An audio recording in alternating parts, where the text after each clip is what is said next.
Hello, everyone. My name is Kevin McLaughlin, and I'm the chair of the Startup Spotlight, and I'm really excited to be hosting this one online with SumC. Amongst other things, I recently joined the board of SumC, and I'm really excited for what the team here has been able to do as one of the first conferences that was really knocked off the rails by all of this. So I hope everyone's been enjoying the other presentations and that sort of stuff. This is the third year we've hosted the Startup Spotlight. We're really excited this year also to have Bosch as our sponsor of this event. We've got 3 judges with us and 9 presenting startups. I'm going to let the judges introduce themselves, and then we're going to kick it off with the startups. Startups are going to do 5-minute presentation and then 3 minutes of questions.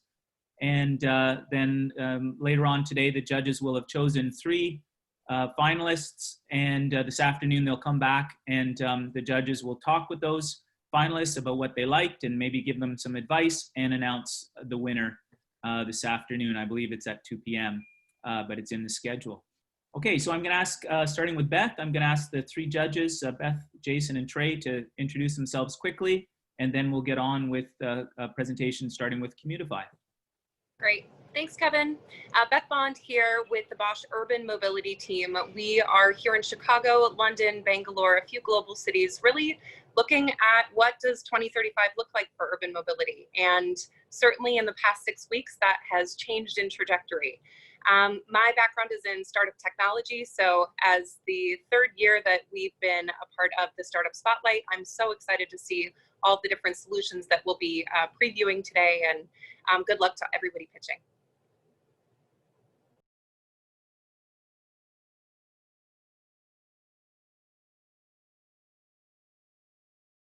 Jason Blumberg with Energy Foundry. We are a seed early stage clean tech energy fund. We make investments in software, hardware, material science services across the board. We look at about 850 startups a year and then invest in a handful of those and help drive them to be successful. Looks like a really good and strong group here, so excited to hear them pitch. And whatever one is selected or a group that's selected as the winners, there's still a lot of strong competition here. So a lot of good companies that'll be presenting no matter what. So look forward to it.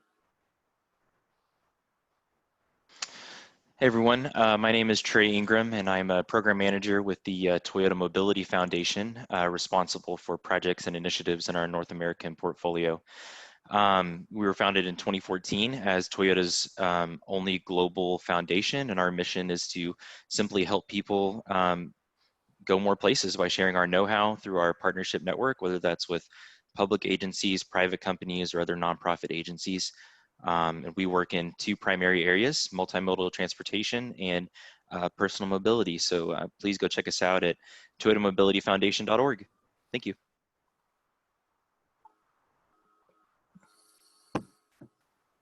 Okay, thanks very much. So if we can get Commutifi up and ready to go, and we'll start the clock. Thanks very much. Do you see my screen? Yes. Let me put that in full screen. Okay, great. So hey everyone, I'm Esteban, co-founder at Commutify, where we help organizations understand their commuting data with our standardized scoring platform. So you're all here at the Shared Mobility Summit. You know transportation is complex. It involves a vast amount of stakeholders and countless decisions. Every day, there are 139 million commuters going to work in the US alone. And each morning, these commuters are using various modes to get to work, from transit, driving, carpooling, private shuttles, or simply biking. Cities and agencies are continuously making investment in maintaining equitable transport infrastructure, while building owners are providing parking and mobility amenities to attract their tenants. And employers themselves are also trying to provide benefits to help their employees get to work and reduce turnover. Nearly a quarter of employees have left that job because of a bad commute. So in the end, everyone is working to achieve faster, cheaper, and more sustainable commute. But here's the problem. We're investing trillions into infrastructure, incentives, and programs, but there is no standardized way of understanding and diagnosing commuter problems and solutions. And when a situation like COVID hits, it makes things worse. Transportation, like we know, is being transformed dramatically. Without proper data, we can't react efficiently. That's until now. With our commuter scores, organizations have a standardized way of quantifying their employee commute. Our score work by looking at the employee's commuting behavior and assets, but also the transportation infrastructure available around and integration with our vast array of mobility partners. So our scores are based on cost, time, carbon efficiency to accurately baseline how good is everyone commute, but also how does it compare to other modes, including rideshare, bike share, shuttles, and multimodal options. We even partnered with nonprofit Rocky Mountain Institute on a white paper that explained how having a standardized score as a baseline is essential to driving mode shift.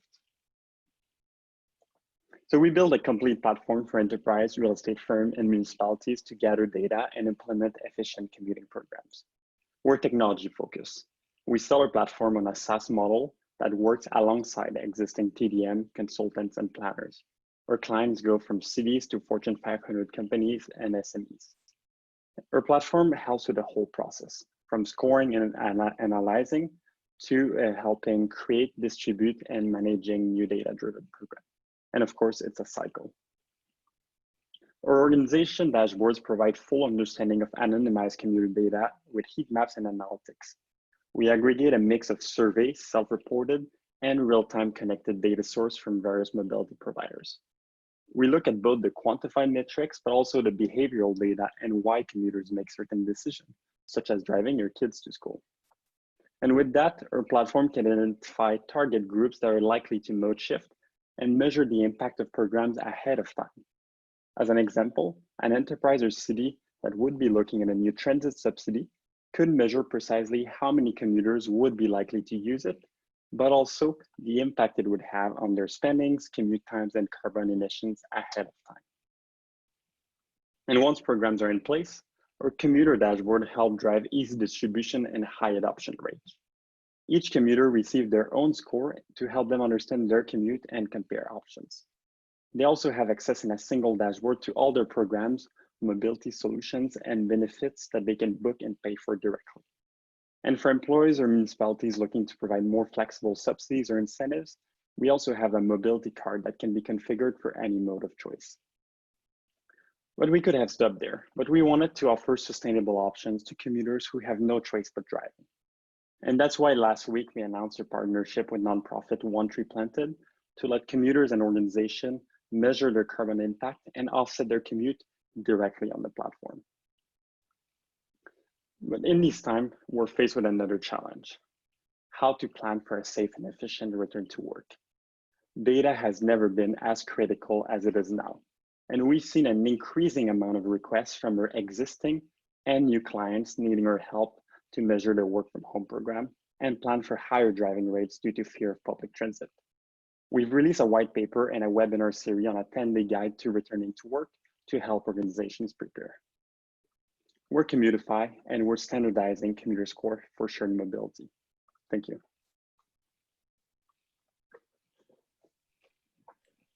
Thanks very much. Judges, maybe we'll go, we can go reverse alphabetical order, starting with Trey, if you've got some questions.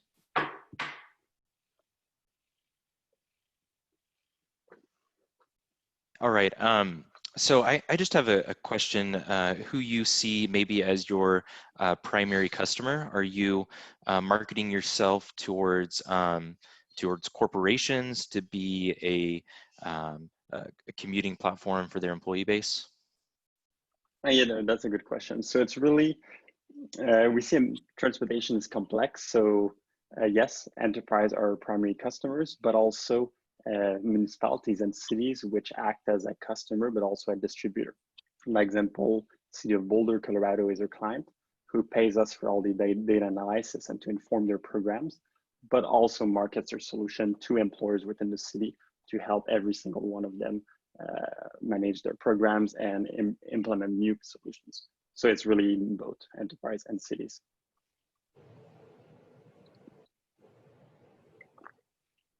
This is Jason. When does someone, so I get how a city would use this for planning, but your pitch was around individuals and their engagement, or corporations and their engagement. When would an individual engage with your platform?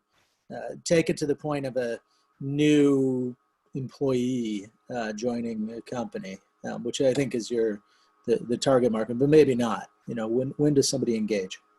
Yeah, that's a good question. So I'll give you just a use case as an example. We have an employer in Denver, 1,000 employees. So the first step is usually they'll ask all of their employees, you need to subscribe on Commutifi. It's your new platform for all your benefits. We need the data to inform a decision. So the company sends all benefits? All mobility benefits. Apologies. Okay. So the company sends the platform to all their employees, and we had high 90s participation rate. As now, to get parking, to get transit passes, to get everything offered within the company, employees subscribe. And then, so we use the data for the enterprise, but they also engage when there's something new. So we'll always be looking out for them for new programs, for new opportunities for them, and we notify the employees so that they can come back. So we really act in the background to always be looking at the employee data, helping the employee. So it's a commuter benefit platform, less about the routing. Can you talk a little bit more about that? That was most of your pitch, was the routing. Yeah, exactly. That's a good question. So we're really on the commuter scoring part, on understanding on the routing side. Here's how the user's commute look right now. Here's how we could model new solutions. So we're not, for example, Transit app or Move It or these company, which in the morning you'll use it to find exactly at what time is your bus. We recommend to use this company for that. We're really take a step back and think about how do we plan all of that? How me for my regular commute, how do I compare using rideshare, bike share, my employer benefits, transit offered by the city? How do I look at my array of options as a commuter, but also as an enterprise? I don't know if that answers your question. I think that's good for now. Thanks. So yeah, go ahead quickly, Beth. Yeah, I think one of a few of the goals that you mentioned were efficiencies in spending, commute time, carbon offset. Have you looked at integrating with some of those MSPs that you listed in one of your slides to add that kind of contextual layer for consumers who are already using different services? Yes, exactly. So we're already partnered with various companies such as Waze Carpool, Scoop, and just most mobility providers in terms of first being able to measure the exact cost, time, and carbons using their services and centralize that, but also to be able to track back data and score it as users use these services. So take a company that would implement a carpooling program, they can centralize their data back on Commutifi and see how, compared to their baseline, their commuting is improving, how much time, carbon are they saving, and are budgets that they invested into this program providing an ROI. So yes, we're connecting into all these providers. So if a company has multiple TDM programs, for example, like a carpool, vanpool, telecommuting, things like that, they can use your platform as a way to centralize some of the KPIs coming from those TDM programs. Yeah, exactly. It's especially like now we've been asked what's the exact impact of work from home policies on carbon and on commuting, and how do we add this data alongside shuttles and alongside carpooling. And that's what we'll do, but we'll also have a comprehensive score, comprehensive set of metrics that they can track against over time.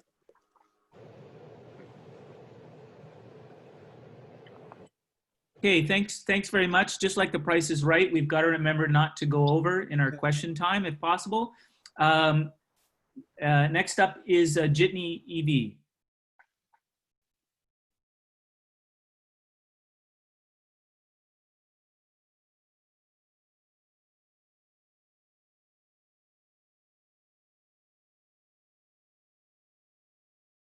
Is Jitney there, and unmute your mic?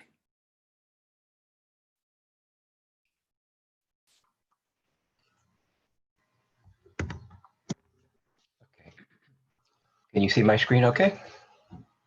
Yes, that's great. Hello? Yeah, we can see your screen. Okay, thank you. So Bronzeville is a smart community with a unique and rich cultural heritage. the Great Migration from the South after World War I all the way through the 70s, but primarily through the 30s and 40s, resulted in the creation of what was known then as Black Metropolis, a city within a city. But even then, it was we were a resilient and innovative community. Most are familiar with the Harlem Renaissance. The equivalent of that in terms of cultural development occurred here in Black Metropolis. Today, Black Metropolis has been rebranded as Community of the Future by ComEd. It's known as a smart community by the city, invested with smart streets, smart street lighting. Yes. We cannot see your screen. You can't see my screen?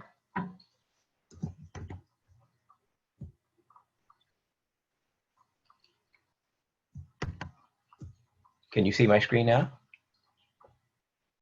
Hello? Hi, we're seeing your face, not your screen. Can you share screen at the bottom? Yeah, I keep pressing share screen.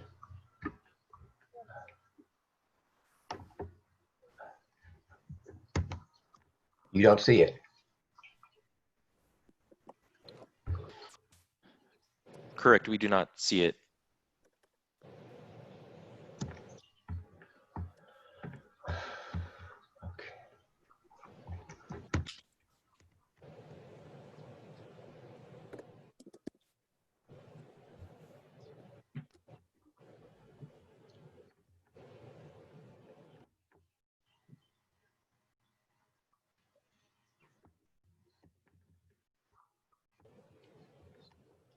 Did we want to reshuffle and give William a Sure. chance to, oh, here it is. There we go. There it Thank is. you, William. Perfect. Thank you. Okay. So today, as I was saying, Black Metropolis has been rebranded as, okay, so okay, there we go, I'm sorry.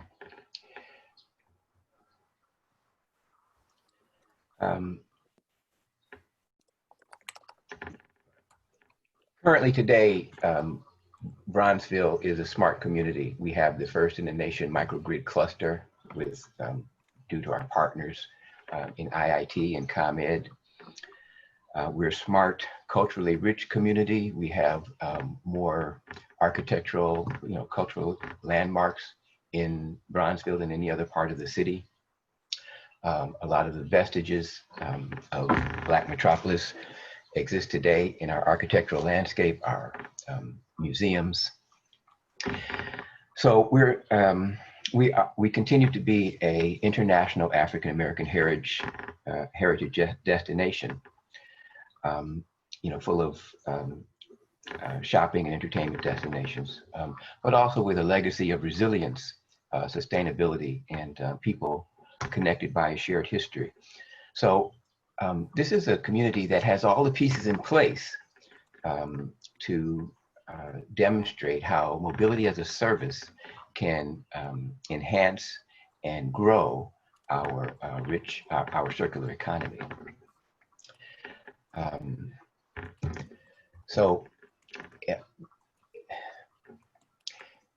Transportation in Bronzeville is like the connective tissue that joins our disparate destinations. We do have,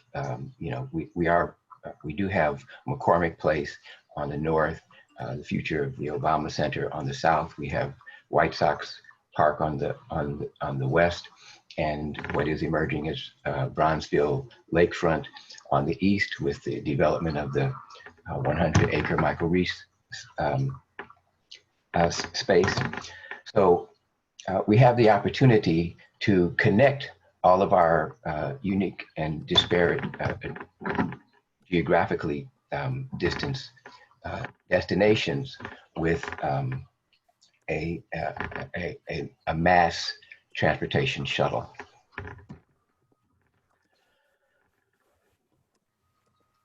So customers are picked up from designated areas in and around Bronzeville known as hotspots, and they're delivered to the business location free of charge.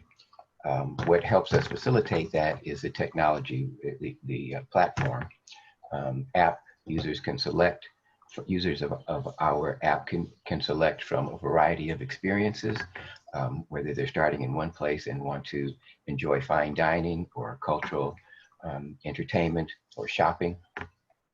They can choose. On the back end, our partners can benefit from the use of technology that is NFC and heat mapping and the tap points to generate unique offers to the various groups of passengers.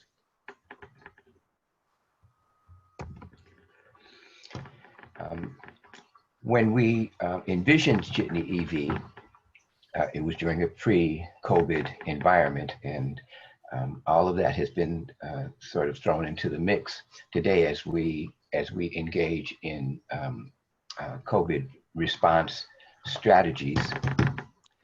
William, sorry, you're going to have to wrap it up, okay? Sure.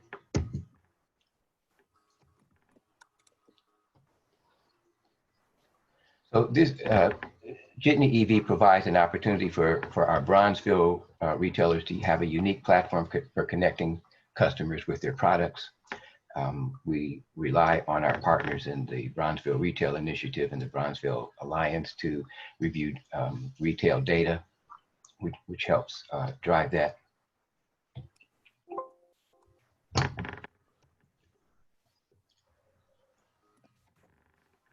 The technology also offers our partners unique advertising opportunities, as well as point of sale promotional offers. And so, William, I'm sorry, we're going to have to, you have to go to your last slide there. We have to move to questions now, okay? Okay, I'm ready.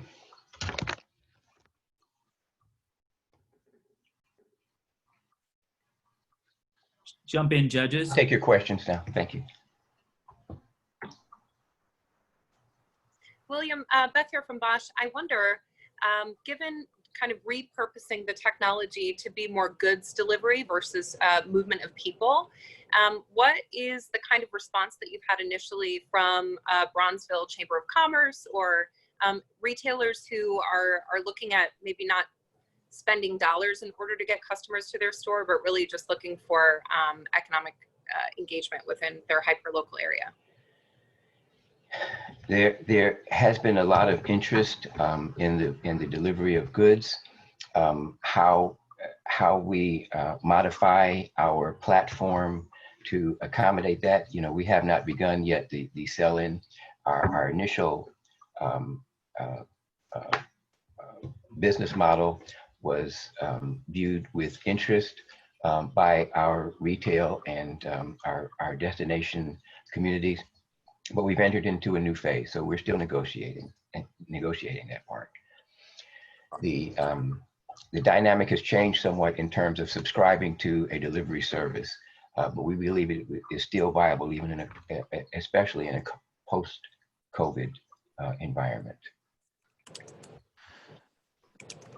Do you own the vehicles, or are you leasing, or what does that look like for how you're procuring vehicles and drivers?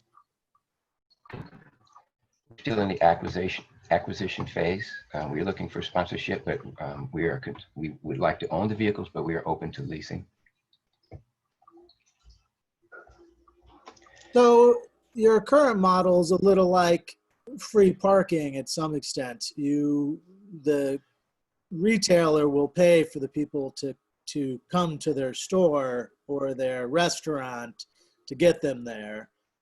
And so they have an expense for doing that, and the bill would offset that.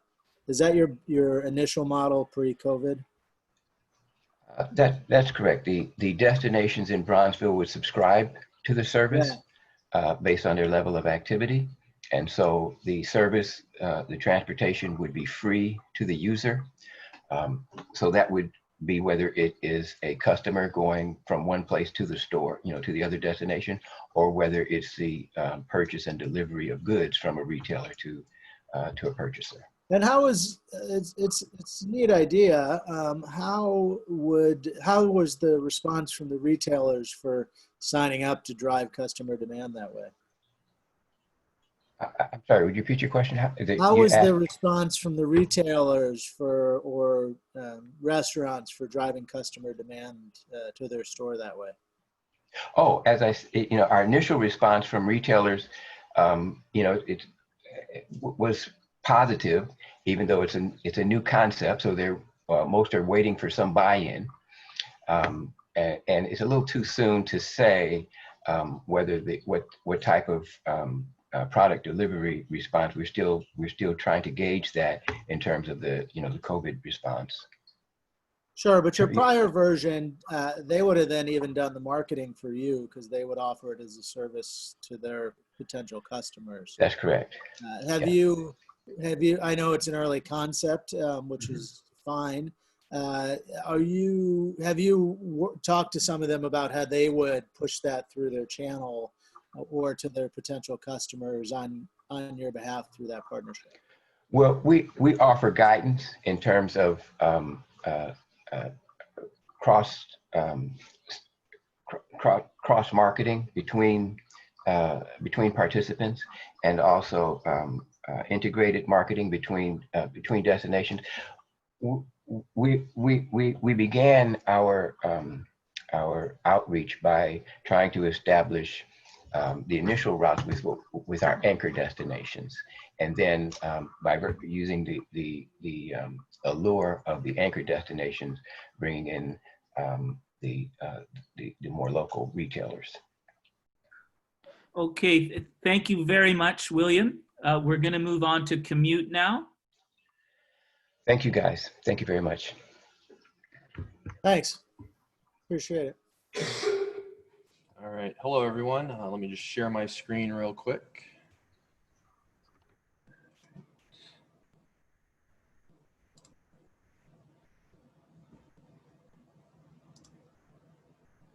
All right. Is everything coming through all right on everyone's end?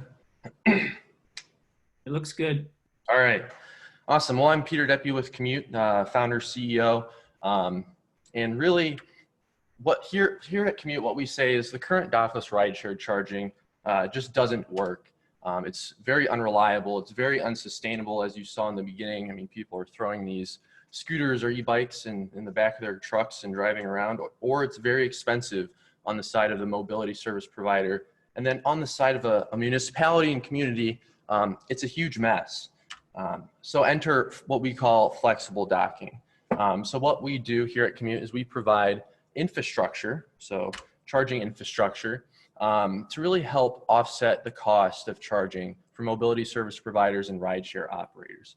And we do this in a sense that's really hasn't been done, where we do it in a multimodal way. So not only can e-scooters and really almost any make and model of e-scooter park and charge at our charging hubs, but we also support e-bikes, e-skateboards, e-wheelchairs, and autonomous delivery robots. Our whole goal is to have an e-scooter parked next to an Amazon robot, parked next to, I mean, who knows what else will come out with a new form factor within micromobility. And the way all of these different vehicles are able to interface with our infrastructure is through what we call a vehicle adapter. So you can see here we have a few different vehicles, a Segway ES2, a Boosted Rev, and an Acton M Pro. These represent a wide variety of shared fleet vehicles, personally owned vehicles, and also the tried and true Segway scooters as well. So these are just a few of the options that we have available under our supported vehicles section. And a great thing about the platform that we've developed from scratch, and we've been around since November of 2018, and we're based out of Flint, Michigan, by the way, is we've developed a very, very modular system that supports a wide variety of densities of parking. We realize every situation and every environment that we install in requires different amounts of parking and different form factors of the hub themselves. So even further, beyond the configurations of the modularity, we offer both freestanding and standard models. So the standard model, as you can see, here's one of our hubs here in Flint, Michigan, with one of our test fleet scooters. it's a standard version where it's bolted into the ground and we actually route power through the cement. The freestanding version, which you see on the left, is a little more flexible. It has steel feet that keep it upright. It plugs into any wall outlet that's 120, 220, or 240. So it kind of just works pretty much anywhere you want to go plug it in. And it can support your vehicle, whether it's a fleet of e-bikes or e-scooters as well. So the way that we do this is Commute actually doesn't provide an app for you to just go use our infrastructure. What we do is we have an API available that we integrate with fleet management systems. So whether your fleet is using a Joyride, white labeled app, a Spring, a Colony, a Movatic, or even Wonder Mobility, those fleet management systems have already integrated our API within their system. And we can also do that if a mobility service provider has an internal fleet management system as well. So we work together to really make the best user experience possible for the end user, which is our rider. And speaking of the user experience, the great thing about fully implementing our API is we change no extra user behavior, no extra user education. You still only scan the QR code on the vehicle, whether it's the e-bike or e-scooter. And it not only unlocks, the scooter just like any other app, but it also unlocks the hub as well. And that comes into play during the integration phase with that fleet management system. And then in the reverse, when you bring the vehicle back to the hub and you plug it in by just simply docking it into the hub, it automatically ends your rental and automatically starts charging. So you won't see this feature on any other charging station or dock, as they call it. We call them hubs out on the market currently. This is what we do, and we provide the best user experience once the API is fully implemented. So we have two ways that you can get hubs. One is if you're a mobility service provider or a rideshare operator, you pay a monthly subscription per vehicle if you're a dockless fleet, per port if you're a docked fleet. And Commute will cover installation, shipping, insurance. We'll outfit your fleet with vehicle adapters. We'll pretty much get you up and running. And all you have to do is pay that monthly subscription by also depositing a 3-month deposit up front, just to kind of hold your place in line. We also have a franchise option, which we see is very popular within cities, private property owners, like apartment complexes and co-working spaces, that they want to make a little money off of the hub to charge fleets, but they also want to service personally owned vehicles as well. So that's something that that's kind of the newest model that we have available, and we're seeing that pretty popular as like the city of Ontario, California. They're looking at franchising some hubs, and we have a bunch going out really here in Michigan. And I guess, so, excuse me, sorry, need to wrap up now, please. Sure. Yep. So this is just kind of a brief. We're in Flint and we're in New Jersey currently, and we have a bunch of other locations on the way. And I will take your questions now. So thank you.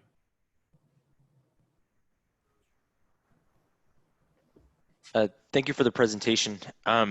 Since this could potentially require space in the public right-of-way, are you marketing yourself to cities as a solution to be a charging mobility hub, or are you relying on your e-device customers to push the solution for you in the cities in which they operate?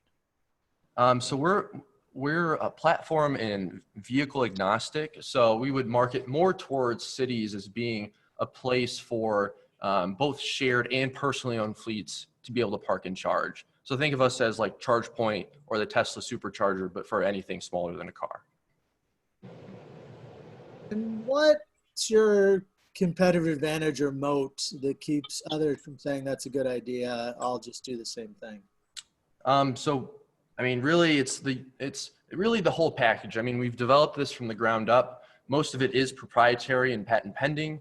The user experience that we've integrated and put into this is so seamless that, it's not like you're plugging in any additional charging cords or having to lock it in any funky way. It's really the pinnacle of the best user experience possible in a package that, it's not sticking out like a sore thumb, so cities love it, and it really charges almost any type of micromobility.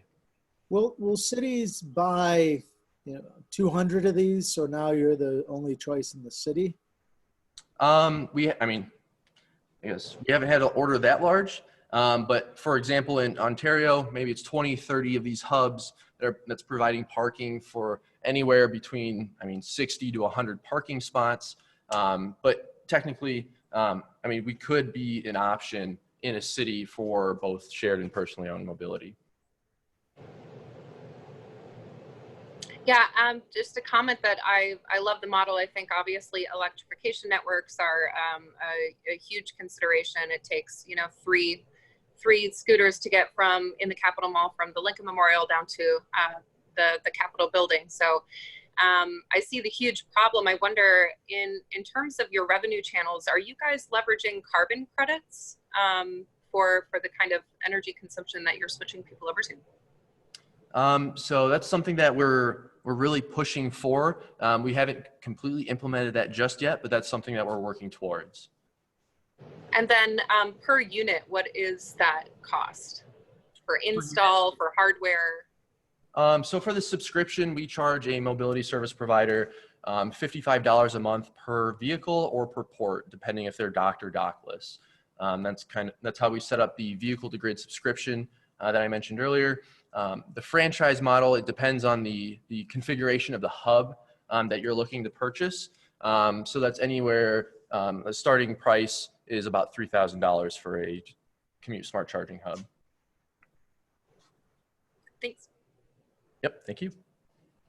Thank you very much again for everyone. I've set up a channel on the Slack for this event, and so you certainly can ask more questions and connect with people and that sort of stuff in that channel.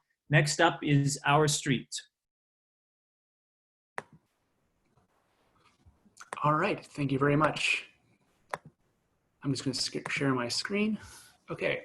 Hi, my name is Mark Sussman. I'm the co-founder and CEO of OurStreets, which is a civic engagement platform that allows users to capture momentary obstructions of the public right-of-way, like cars blocking bike lanes and scooters blocking sidewalks. We provide this data to cities, share mobility operators to aid compliance and infrastructure improvements to help make our streets safer for all road users. OurStreets started in July of 2018 as a Twitter bot that returned vehicles outstanding citations in Washington, D.C. In January of 2019, my co-founder Daniel and I launched a beta test called How's My Driving to capture momentary street safety issues like cars blocking bike lanes and crosswalks. During a year of beta testing, users submitted over 18,000 app submissions. And after gathering feedback from advocates and city officials across the country, we started working on a new app that incorporated our learnings and integrated shared mobility issue reporting like scooters blocking sidewalks. We launched under a new name in January called OurStreets. Taking a step back, why did we build OurStreets in the first place? Daniel and I are lifelong bicyclists and street safety advocates. We found all too often the momentary obstructions like cars blocking bike lanes and crosswalks were extremely prevalent, but not captured systematically. Similarly, while sidewalk clutter from dockless bikes and scooters was perceived as a huge problem by cities, there wasn't much data to understand the size and scope of the issue. And certainly there's not an easy way to alert the 5 or 6 operators in a community if their vehicles were blocking sidewalks. By building OurStreets, we knew we could empower individual citizens, municipalities, and share mobility operators to make streets and sidewalks safer for everyone. So where does the data go? In this scenario, a car is blocking a bike lane. This report would be clustered with similar reports to share with our advocacy partners to advance their advocacy efforts. We'd also be shared with contracted municipal partners to bolster transportation planning data and strengthen enforcement efforts. One of our early successes has been partnering with advocacy organizations. OurStreets currently has over 30 advocacy partners across the country, including the League of American Bicyclists, Washington Area Bicyclists Association, Clevelanders for Public Transit, and Bike Pittsburgh. Through mid-March, OurStreets submissions grew week over week to over 200 reports being submitted a day in early March, in line with our internal projections of over 100,000 submissions for the 2020 calendar year. Reporting has dropped off significantly because of COVID-19, but we're still seeing regular use in cities across the country. As for when a scooter is blocked by a sidewalk, blocking a sidewalk, the OurStreets user selects the issue, snaps a photo, and scans the QR code, and noting whether or not they were able to move the scooter to a safe location. That's it. If the OurStreets user is able to move the scooter, no action is needed by the operator. Otherwise, a ticket is generated for the operator that looks and feels like it's coming through their own app. Once the operator resolves the issue, a notification is sent to the user updating them. The QR code tells the operator name and the vehicle ID. So if a scooter is reported and then subsequently rented, the ticket is automatically closed for the operator, and a notification is sent to the OurStreets user. All of this data is shared with municipal partners as a real-time compliance report card for operators in a way of identifying problematic areas that may need intervention, like an on-street mobility corral. We launched a private pilot to prove out this concept with Skip and Helvis in Washington, D.C. During this pilot, we readily met the milestones we set out for. Number one, we successfully integrated with each operator's data backend. Number two, we automated notifications sent to OurStreets users as the operator resolved those tickets. And number three, we automatically resolved issues once a vehicle that was reported was subsequently rented by a scooter user. We have proven that we can integrate with multiple shared mobility operators and can truly be the universal platform for civic engagement around shared mobility issues. OurStreets is a productive framework for civic engagement that uses crowdsourcing to generate user data around street safety and shared mobility issues. OurStreets empowers individual citizens, municipalities, and shared mobility operators to make streets and sidewalks safer for everyone. And that's not all, because OurStreets' mission is to create healthier and safer communities. As a response to COVID-19, we've repurposed our platform to crowdsource the availability of essential supplies like toilet paper and hand sanitizers at stores.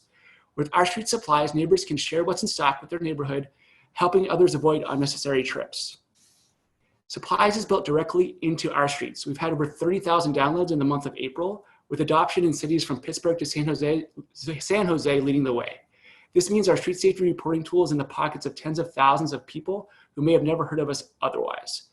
We've seen more than 25,000 shares of OurStreets supplies in the last month and have received incredible media coverage, including Fast Company and the Washington Post, as well as municipal support from the mayors of Pittsburgh and San Jose. More than ever, we're firmly committed to the issues that impact people at the local level and making every community great. Daniel Shep and myself are the founders, and we have Courtney Ehrlichman, Tom McNeil, and Jonathan Figuerette as our advisors, and that is OurStreets. Brilliant timing. Now for questions. Love digital civic engagement. So big shout out there. We in Chicago use a digital 411 system. And I wonder, just in the shift of your business model, is that something you think will drive your kind of product pivot, or are you still planning on focusing in shared mobility? It's kind of a wait and see approach right now. We're trying to, obviously transportation landscape is changing dramatically. Prior to COVID, our primary clients were going to be cities and micromobility operators to a certain extent. We don't see that being plausible in the short term. And as a startup, we have to kind of pivot and find our way. We're pivoting even further with another extension of the supplies effort, but also want to keep the street safety component of OurStreets alive. So we're having several conversations with stakeholders around making OurStreets more of a freemium tool for cities and micromobility operators, whereas having the supplies extension as our core business. And then in terms of revenue model, is if you're employing a freemium, is it more of a data play for advocacy organizations? For advocacy organizations and for cities, and for third parties like insurance companies and transportation planners and just other relevant parties. Which cities have issued tickets, and if so, how are they enforcing those? Because crowdsourced information from the crowdsourced. So there's to be clear, there's no tickets associated with OurStreets submissions. This is a platform to capture this information in aggregate that then can be used for strategic enforcement or infrastructure improvements. So for example, here in DC, we're in conversations with the Department of Public Works that does parking enforcement. They recently created a new program, and Chicago is actually following suit as well, where they snap photos for vehicles blocking bike lanes and crosswalks because the vehicle's there for 30 seconds, but it has these vehicles in aggregate have a huge impact on vulnerable road users. So, this new program that the Public Works Department is doing, parking enforcement, they don't know where to go. So we're able to provide them data to show them where they can actually be issuing these tickets. Okay, but your pitch had a scooter taking a picture, and you said issuing a ticket. So no, I just said that it creates a ticket for the operator so they can come and move like a internal ticket. To tell them there's an issue. Okay, thanks. Do you have any concerns over like privacy of people taking pictures of cars' license plates and then it being cataloged without their permission or anything like that? How have you been approaching privacy concerns? Sure. So those photos are not publicly available. I mean, certainly anybody can take a photo of any private citizen can go on the public right away and take a photo of anything and publish it to Twitter or what have you. We don't publish those photos publicly. They're used for internal purposes only, more as like a data validation tool. And additionally, license plate is not personally identifiable information. So if that license plate is just taken in isolation, it really isn't a privacy concern. But certainly we don't, it's not a shaming tool. It's not meant to, exacerbate the issue. It's just meant as a way to kind of use in a community setting where, we might have a bunch of blurred photos of license plates that then, show the problem along a specific corridor where maybe a protected bike lane is being discussed. Thank you very much. Up next is Scootility. Hi, I'm just going to share the screen here.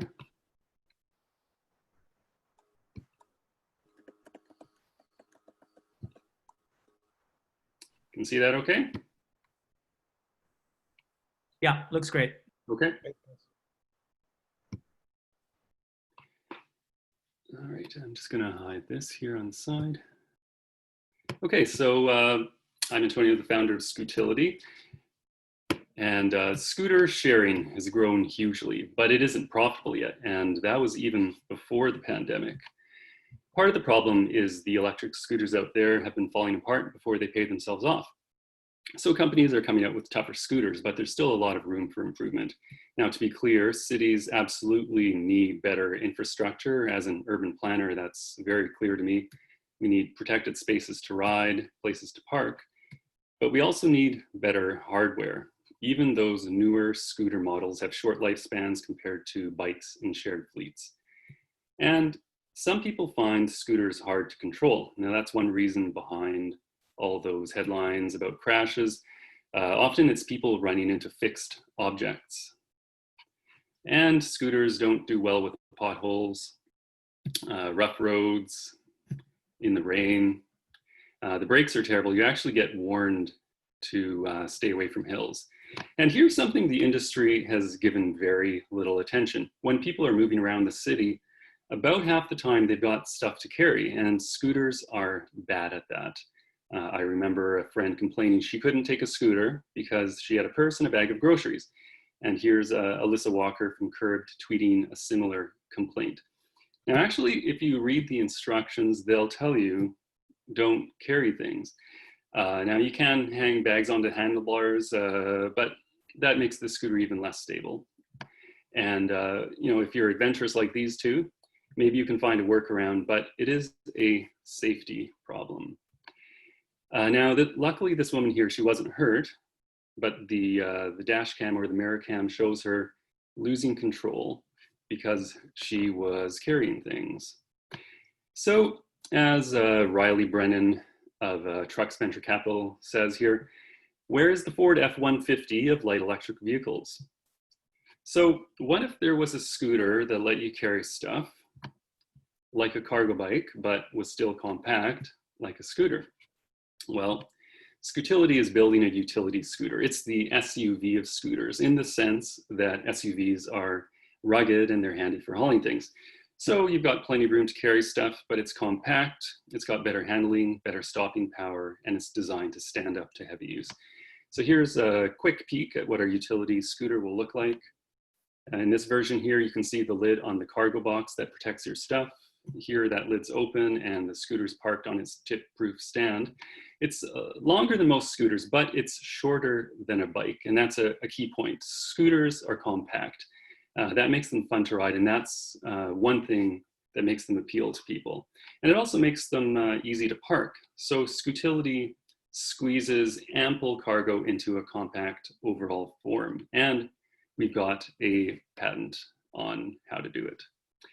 Now, if you happen to remember air travel, we give you around the same capacity as 3 carry-on suitcases, which is a lot of groceries, or a lot of Uber Eats or DoorDash deliveries, or in the current context, it's a lot of toilet paper.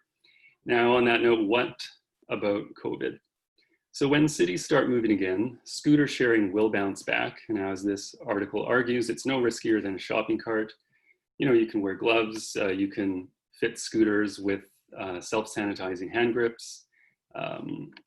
Spin thinks scooter sharing will bounce back. So does the market research firm Berg. And while our utility scooter was designed primarily to sell to scooter sharing companies, now we're equally targeting people who want to own their own scooters. Already around the world, we're seeing trends like more people buying bikes. Looking ahead, many people will opt for cheaper modes of transport. At the same time, many people will be staying away from transit. So that means more demand for micro mobility, both shared and personal. All right, so here is the founder of Scootility conducting R&D. So I'm not on the scooter here, but it does have two wheels. I'm an urban planner who focuses on emerging tech and trends in transport. I've been getting advice from experts in product development. So Scootility is early stage, bootstrapped. Our immediate priorities in order to get to market early next year are prototyping, hiring a team, and getting seed funding. So if you're interested, or you know an investor who might be interested to discuss, or if you're interested in being part of our testing group, if you work for a city and have thoughts on how to improve scooters, there's my email. And now I'll hand it over to the panel for questions. Thanks very much. I appreciate the timing. What is your target unit cost, and how does that compare to what you would consider a competitor's cost? Yeah, the exact target cost is something still going to land on, but it's the target is not to compete on price per se. It's still going to be, you know, in the affordable range. So staying away from the ultra high end of the market, which is, you know, there's. Right, but is this a $300 unit, a $600 unit, a $1,500 unit? Yeah, closer to the latter, but yeah, that's going to be nailed down. Okay. And how does that compare against what may be an alternative choice for that customer? Well, so there's kind of like that sort of cheap bargain level scooter, which is kind of dominates or has dominated the market so far in terms of shared fleets.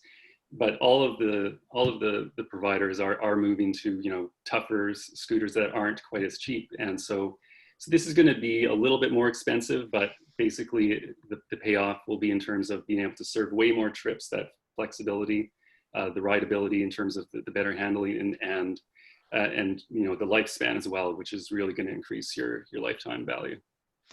Can you talk a little bit about the battery life and the charging process and how all that looks like? So that's, yeah, and that's all going to be worked out through the prototyping process. Right now, basically what I can tell you around that is the overall mass of the vehicle, the weight of the vehicle it's not so important to save 5 pounds or 10 pounds. And so because we actually have this, you know, it's still compact, but slightly larger form factor, there's quite a bit more room for batteries. And also those batteries can be located low for stability and a low center of gravity. So the battery life will be, you know, let's say about 50% longer than your competitors. When you discussed use cases or target customers, I know you touched on kind of B2C model, but you also mentioned that, you know, in terms of payload capacity, you're able to make X number of DoorDash deliveries. So for fleet or last mile goods delivery service, what kind of partnerships are you discussing there currently? Currently, this is all, like I said, it's early stage, so that hasn't started yet, but that is definitely, those are going to be, I see as early adopters. So early adopters would include those meal delivery, other light urban delivery, as well as the smaller players in the shared fleet market who really need some strong differentiation to stand out in what is right now a very commoditized market. Everyone's got kind of the same product to offer to the end user. So this will give that extra bit of differentiation for those smaller players especially. And I'm sorry, just last question, Kevin. What are you targeting for first launch? Yeah, so looking at after acquiring seed funding, the timeline to get to market is 12 months. Thank you very much. Certainly more questions in the chat or on the Slack channel. And up next, we've got Sociali. Hello, everyone. My name is Anurag, and I'm the co-founder and CEO of Sociali. Let me know when you can see my screen. Yes, we can see it now. Perfect. So I'm excited to present our solution, Sociali, which is a ride-sharing platform that energizes and mobilizes your community. Our team is our co-founders, Venu and Vikas, and myself, Anurag, and we have a small development team, and we're based out of Boston, and all of us are parents of middle and high schoolers, and that was the genesis of how we ended up first creating a ride-sharing platform. So briefly, just to go over some of the problems, we spoke with quite a few local community members, other parents as well, small to medium businesses, vendors, people providing, kids activity, tennis camps, things like that. That was the genesis of our solution, as we said. And then as we went broader from there, including last year, the City One Ford Indianapolis Challenge, we were one of the finalists. We spoke with a lot of people across different communities. And some of the challenges that we found out, as you can see on screen, are last mile mobility was a problem, despite, either a lot of spread out transport, a lot of areas where there was no either a metro service or bus service. So massive gaps in coverage from the city side, communities needing very hyper local transport, for example, or a flexible mobility solution, being able to get off the metro bus and then get to their home, which might still be half a mile away. And in many areas, we also said, this concept of food desert, which is quite, new to us coming from the Boston area. People just didn't have the transport to get to a grocery store. So their groceries came from a convenience store, and that's called a food desert.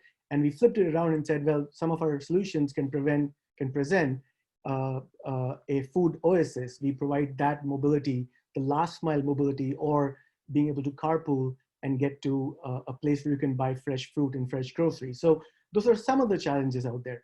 So what is our solution here? We built a ride sharing platform that is very community driven, very community oriented, and very community focused. It's kind of like Uber. You can request a ride and offer a ride from the community, but community comes first. The drivers are your known, safe, trusted people in your community, right? So people who have cars or can get cars, can lease cars if they want to do it that way as well, but essentially utilize the assets that are already in the community. Cars could be vans as well. They're the drivers and they're driving everybody else around. One, this helps with using the assets that are in the community, using the people that are within the community, providing them economic benefits. We have a payment system on the platform, and I'll speak a little bit more about that in a minute. It's also reducing the excess number of cars, and it's carpooling in a way. So it is going green and reducing your carbon footprint. The additional benefit is, especially for elderly people, even more so now in the new normal that we're living in, it creates comfortable journeys for the local families. On the other spectrum from elderly people, it also creates very comfortable journeys for minors. And like I said, that's how we got started as a kids carpool transport platform. We do provide real-time ride tracking. And the fact that you're being driven around by somebody you know and trust, potentially from your community, it reduces social anxiety, especially again for both minors as well as elderly folks. And last but not the least, to reduce the costs overall, because this is meant to help the community, help the people within your local neighborhood. We, long before Bitcoins and cryptocurrencies, we came up with our own concept of virtual payments using karma points or karma coins, as we call them now. And it's basically, if you give a lot of rides and take a lot of rides, it'll all net out and you'll be okay. If you have to pay, you can load the system or cash out as well in terms of gift cards and things. So you sort of sidestep a lot of the insurance issues of paid driving, and we can get more into that at a later stage. So that's our solution. We'll cover 3 use cases. The first being community carpool. So as I mentioned, it's community-driven, affordable, safe transport solution. Our pricing is fair to both the driver as well as the person who's taking the ride. We're not trying to make a lot of money like Uber and Lyft with 35% per ride margins. We essentially charge for a community nothing to begin with.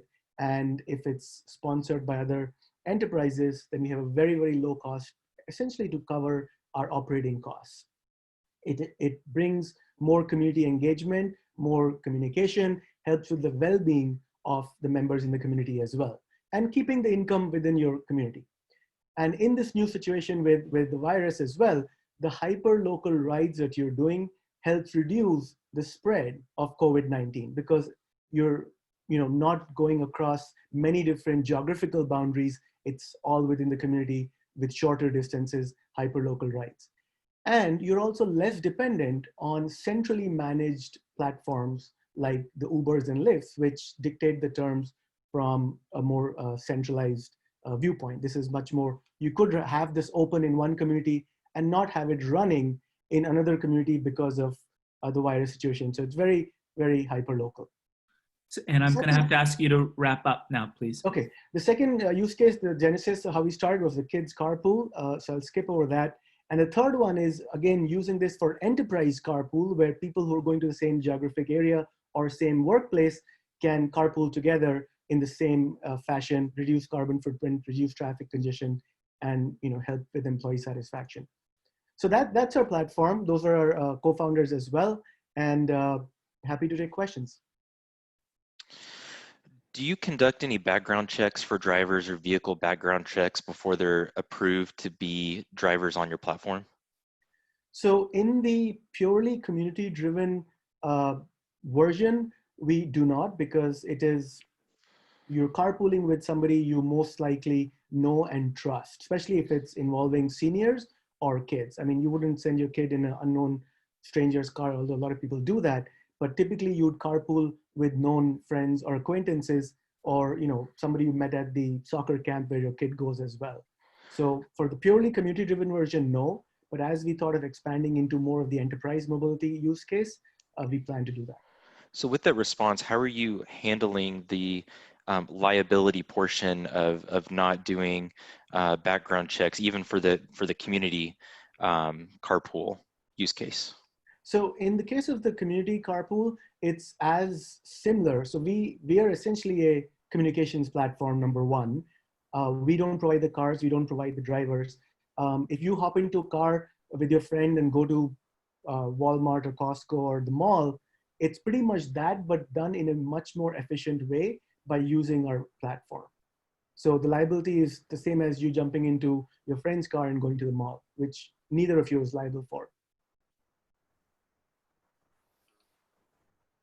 And because we don't have payments, we have only virtual payments, that also sidesteps some of the liability that insurance brings on for paid rides. How many active users do you currently have on your platform? So we launched in the greater Lexington area with 12 partners on the kid space, and one very large partner, which is a 40,000 kid math teaching institution. 3 of their centers here. We currently have a few hundred. We've not had the ability to, because we have not been able to raise funding yet, we've not had the ability to go broader with our launch. So we're still kind of focused on the greater Lexington area, which is where we are based.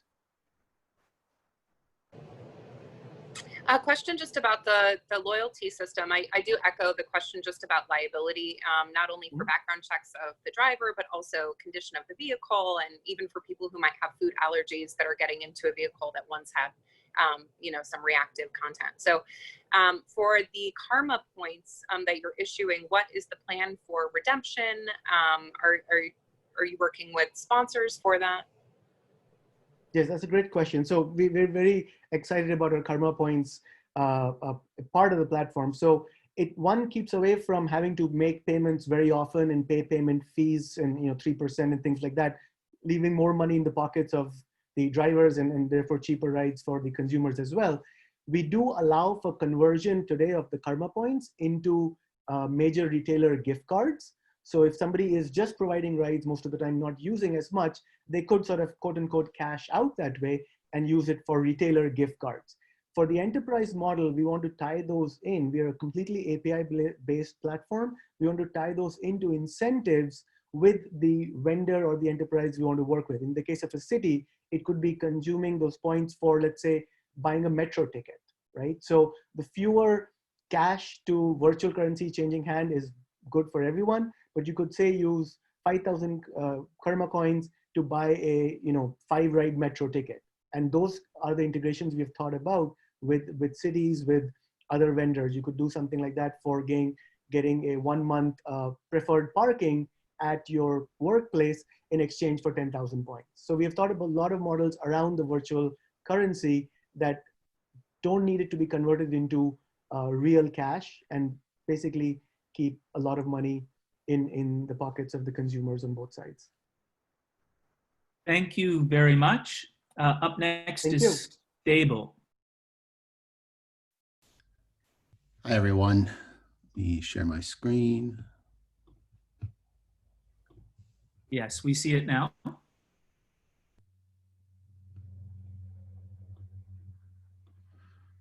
Great. Hi, my name is Douglas Vermolm, co-founder and CEO of Stable Insurance. Even after COVID, this image represents how the majority of insurance is placed and administered in the mobility space.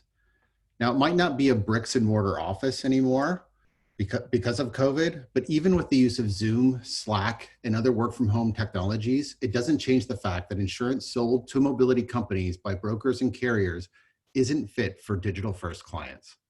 I started a fleet of rideshare vehicles in New York City about 6 years ago, and almost immediately I realized the following problems with the insurance that was made available to me.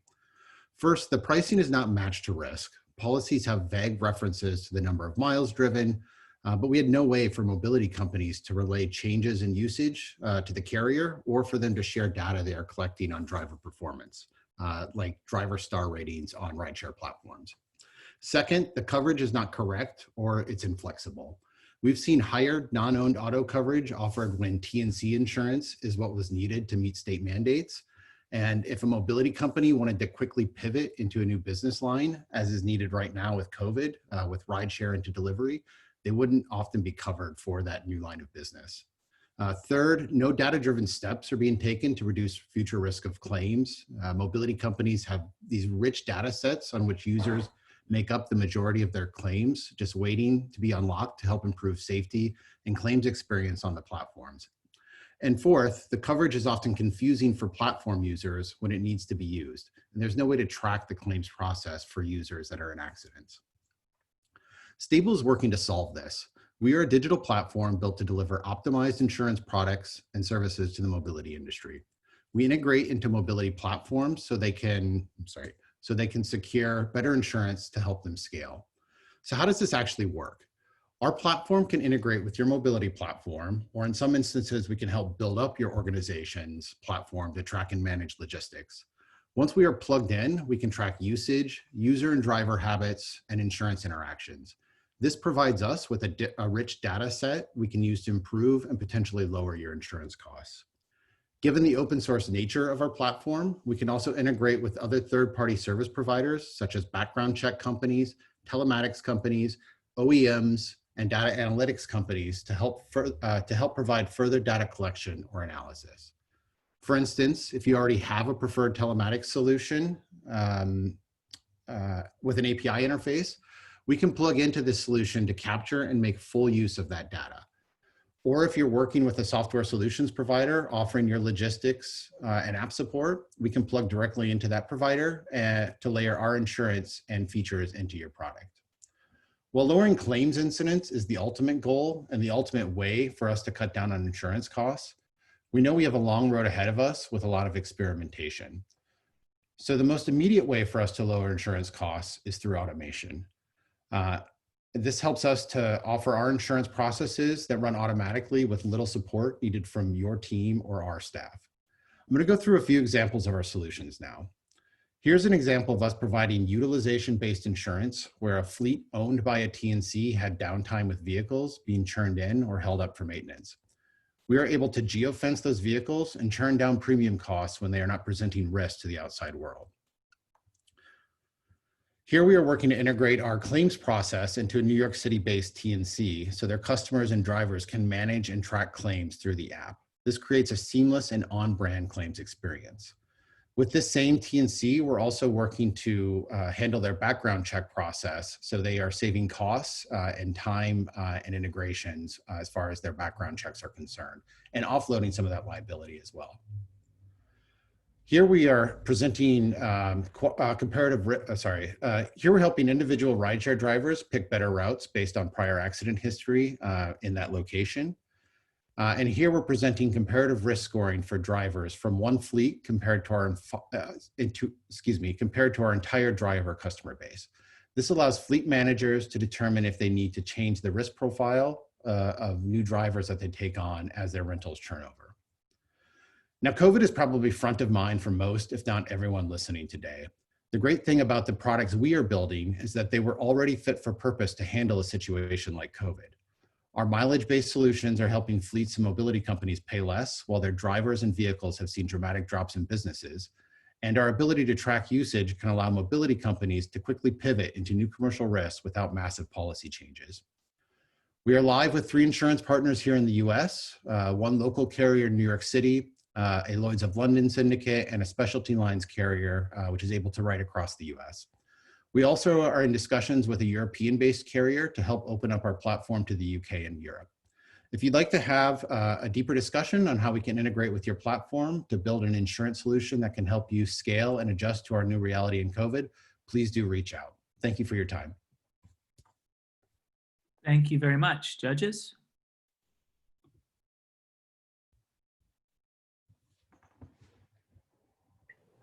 Question from me is in multimodality. So it seems that this is really specific to four-wheeled vehicle coverage currently. Are you experimenting or do you have lines that speak to micro mobility insurance? Yep, so both our Lloyd's carrier and our specialty lines carrier, they're heavy into the micro mobility space. And so it just happens to be that most of our clients thus far are rideshare or peer-to-peer car share companies. But a lot of the same data that's being taken up on location, usage, and driver scores, even though they're not as relevant because there's somebody on a scooter, there might be some internal scoring going on as to how they're using the vehicle, especially in electric, like moped instances, for instance. But that might not be the user might not be aware of that score as well. So, but we're able to take that information and actually build insurance products around that. And then as far as the claims experience is concerned, that the way that we can integrate our insurance product and the claims tracking and experience into the app is relevant across micromobility, rideshare, and P2P car sharing as well. Who are your target customers? Any mobility platform. So it could be a startup rideshare company. It could be Uber and Lyft drivers. So we sell insurance to both of those right now. It could be micro mobility platforms. And then it could also be. You say platform, but then you say drivers. So are you selling insurance to drivers or are you trying to target Uber and Lyft? So we sell to both. So we have every state. Does Uber and Lyft give you their data from the ride scoring and other data? So we have an early stage relationship with Uber right now to get that data, but we also have the ability with a user's consent. So if an Uber driver gives us their credentials, we can actually pull the data that we need, like all of the data really that they're using. So anything they can see through the app, we can then see through the app as well. And how many customers do you have at the enterprise level and at the driver level? So we have 2 at the enterprise level right now, 1 in New York City and then 1 in California. And then we have 2 fleets in New York City that are live right now. And we have roughly 50 individual rideshare customers in New York City. So we launched in February of 2020. Not a great time to launch, but we've been able to maintain all of our customers that we had in New York City. We've started adding on a few as the city's kind of opened up a little bit, and there's more rideshare activity going on than there was a month ago. And then we have a really full funnel of more enterprise type clients, even to the point where they reach out to us in the US. They've been reaching out for the last year or so. Now that we have an insurance product live, we've just started to get kind of inbound inquiries from Europe and the UK now.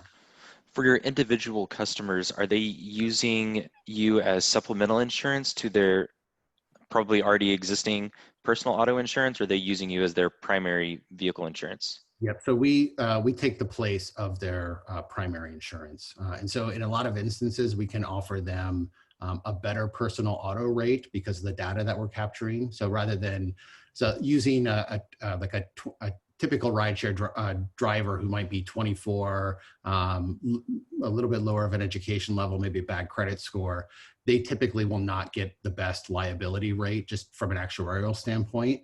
But that if they have 6+ months of rideshare data, we can tell what kind of driver they are and probably offer them a better liability rate than a Progressive or an Allstate would be able to. So if they're using you for their personal insurance, are they sending you data points all the time, or is it only while they're driving on behalf of TNC? So there's a couple different ways we can collect data. If it's just through the app and we don't have any other interface with them, so just like through the Uber app, let's say, then we would only get their usage while they're on the app. But a lot of drivers now have, like Nexar, for instance, we have a data sharing relationship with them where we can pull data from the Nexar units. And then we also are in early stages of testing our own app that just collects some of that data as well. So we'll be able to tell kind of when they're on and off the platform, which helps from an insurance claim standpoint, as well as there's usually 2 or 3 insurance policies attached to each vehicle when you're doing rideshare, especially if you have 2 or 3 apps open. So we can kind of help determine where the accident took place when a vehicle is involved in an accident, on which platform. Thank you very much. And we're on to our next presenter, URways. Hello, this is Claudia. Can you guys hear me? Yes, we can hear you. Thank you. So the URways, I'm the CEO of URways. It's Sustainable, Collaborative, Cooperative Transportation and Mobility. And we're out of dealership hubs and community hubs, specifically in areas that do not have mobility opportunities. So they could be outlying areas that are within cities as well. But one of the biggest premises, we are operating out of dealerships, which are also our employees. So we will be using have our own employees from the community, which are screened, which are insured with background checks. We also have the opportunity and the advantage of tracing the vehicles so that we can make sure that of their driving habits. And I didn't have it in the slides. I want to make sure we point that out. And URways is sustainable, cooperative, and it is a rideshare service. And it's designated specifically for suburban and rural areas and outlying areas, as I was saying. And the primary goal is we find these folks are at a disadvantage and they don't get to participate within the community. This enables them to participate in the community. And we work out of hubs. And the way it works is we form partnerships with the local businesses, the local schools, agencies, and we create a network of employee local drivers and passengers from the particular hubs. Our 2 main URways models are the local car dealership, which I am also a 22-year car dealer of multiple brands, therefore we are agnostic, and our membership hubs. At the local dealerships, the dealerships are provided by the new local franchise dealer, and that ensures a uniform, professional, and serviced fleet, including the opportunity to make sure that they have their updates and their recalls done on their vehicles.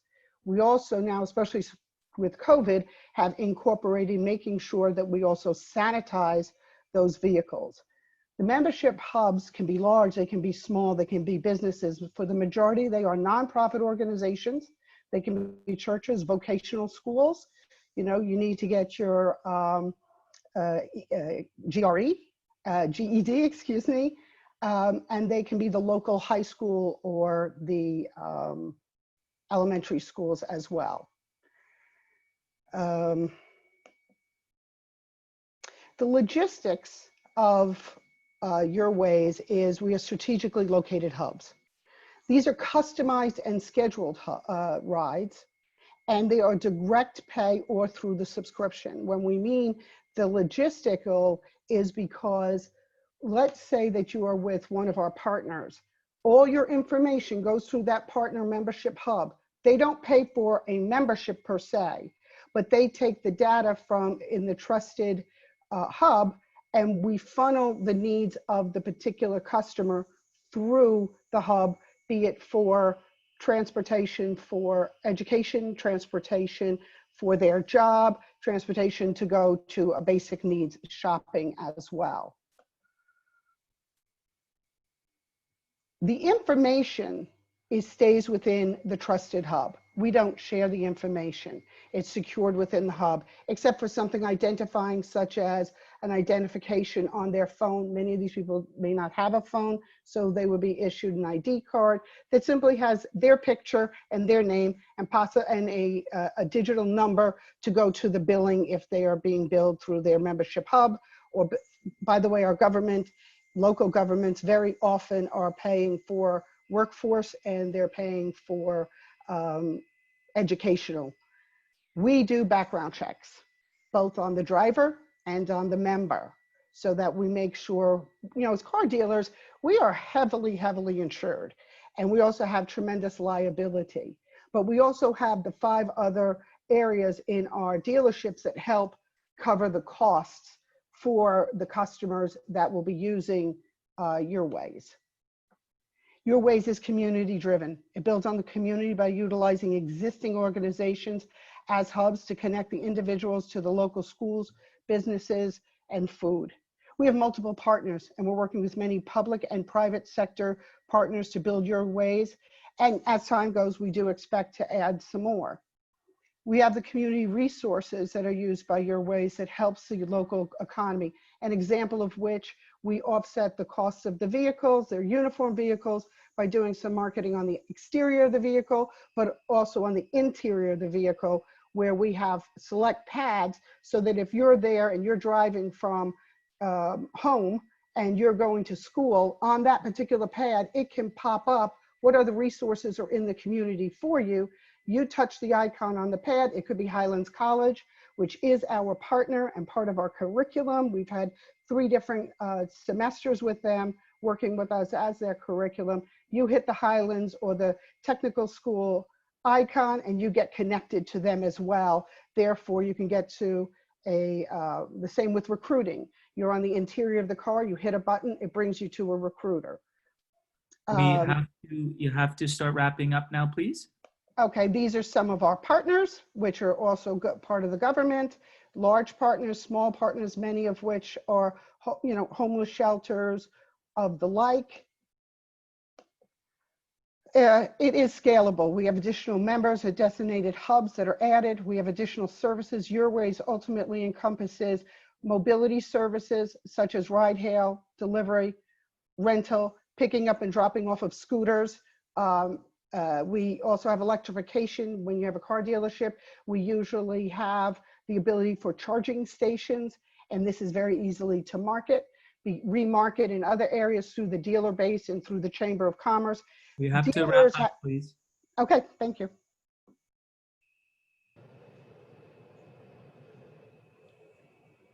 Yeah, thank you so much. I am interested in so many of the models that are very hyper-local based. And just to clarify, this is a car share model that leverages local dealership inventory. Correct.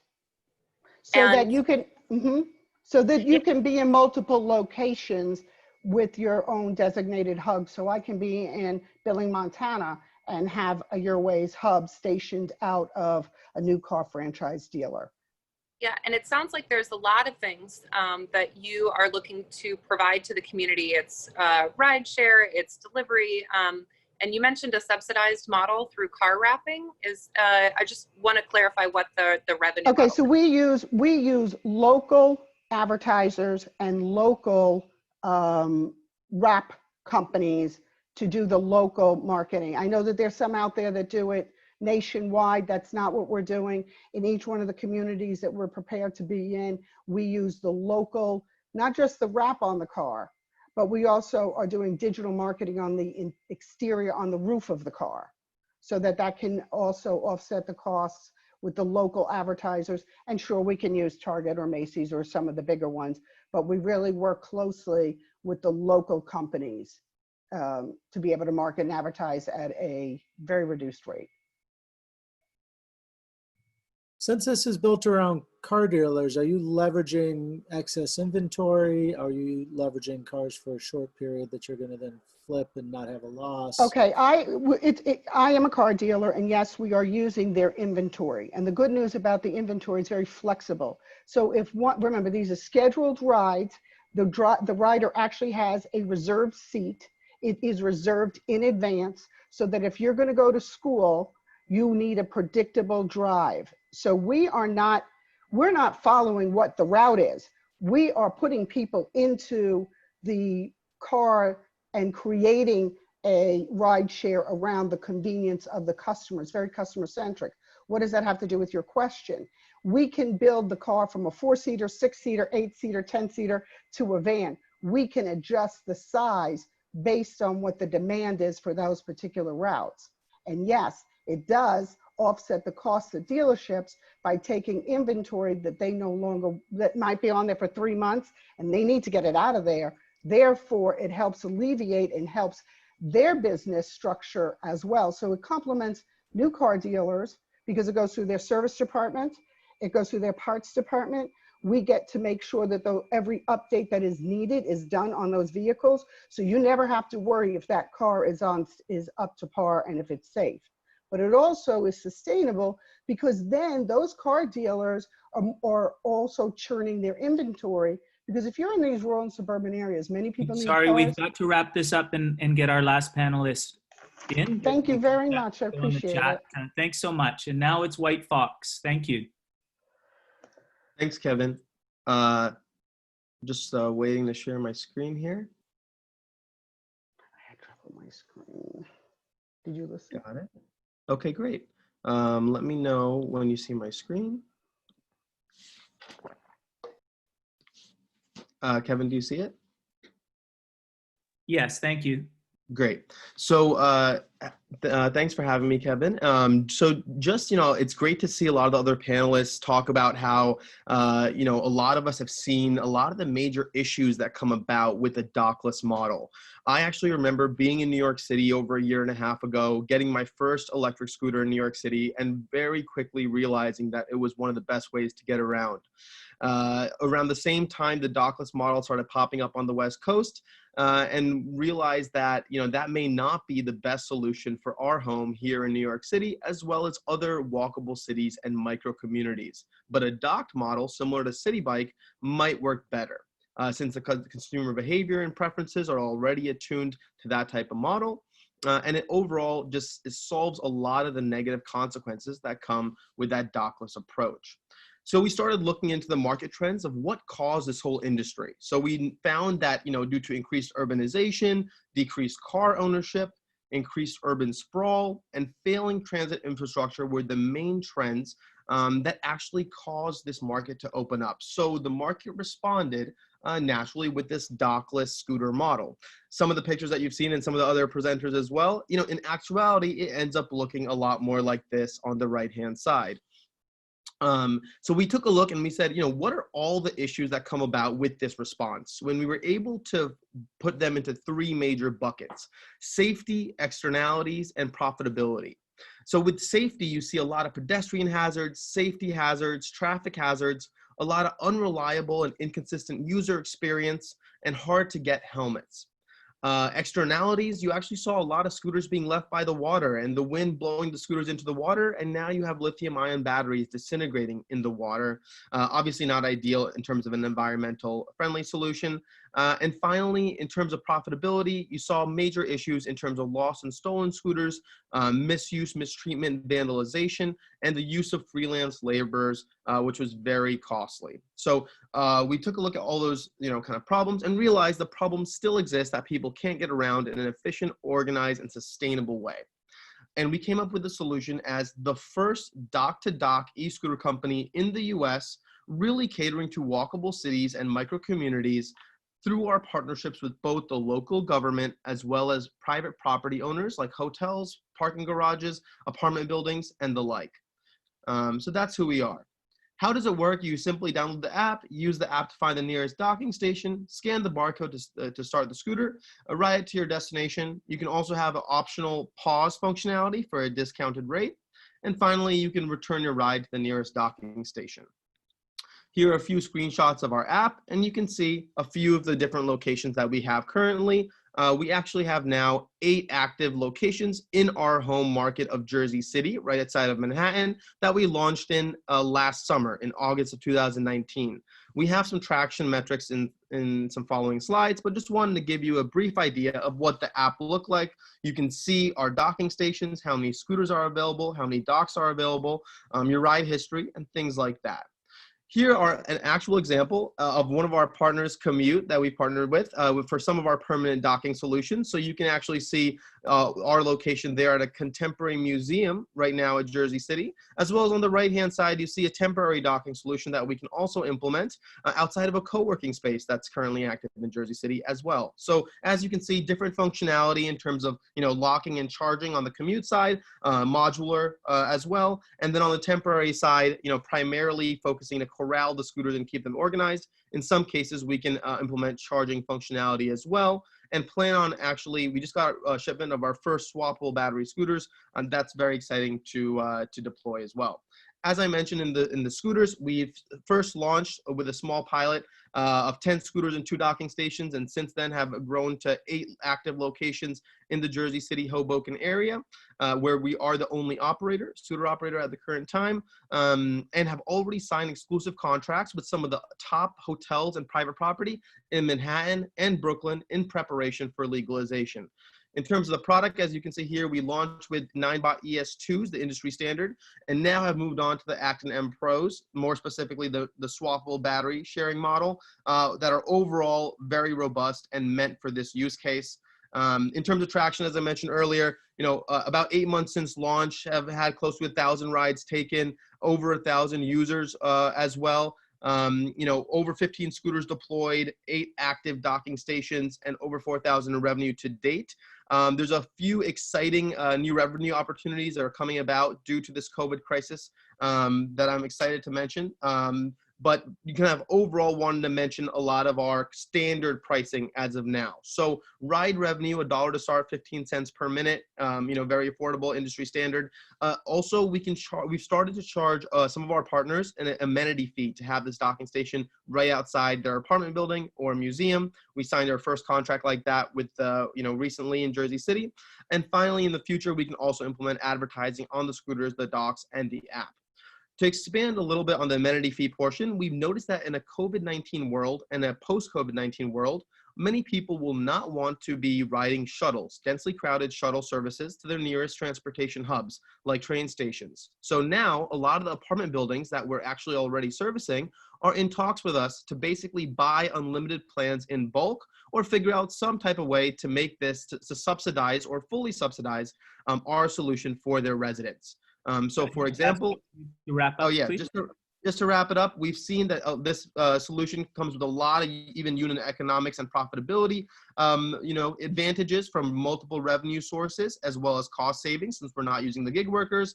We've already signed exclusive contracts, as I mentioned, with some of the top private properties, as well as we're finalizing contracts with some of the top publicly traded property developers in the area, like Matt Cali.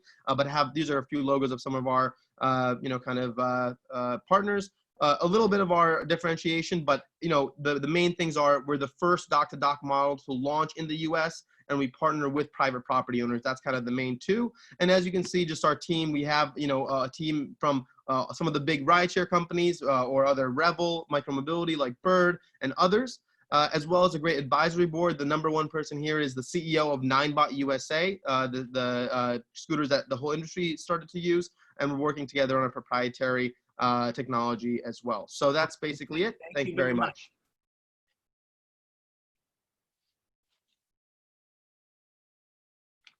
I guess first thing is congratulations on a lot of the upcoming contracts you're working on. I wonder if inventory is a potential liability coming into kind of factory shutdowns and restart dates being staggered going into the future.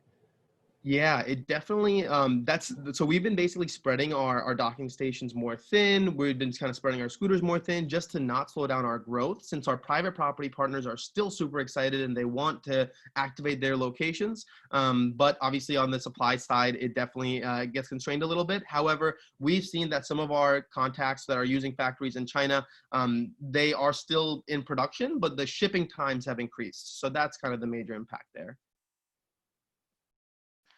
What's your competitive advantage? Because other scooter companies can and some do provide docking. Mm-hmm. Yeah, so the competitive advantage really is the fact that, you know, our docking stations can be right outside of your private property. So the private property angle is really important for many different reasons, but primarily, you know, it opens up our revenue opportunities.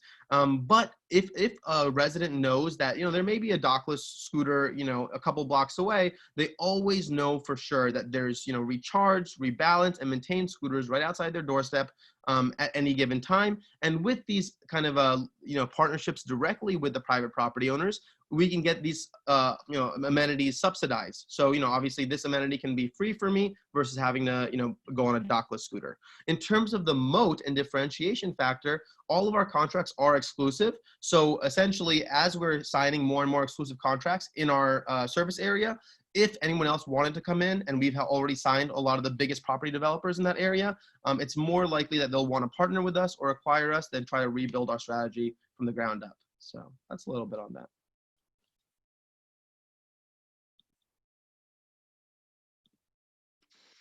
Jason had taken my question, so I don't have any further questions. No problem.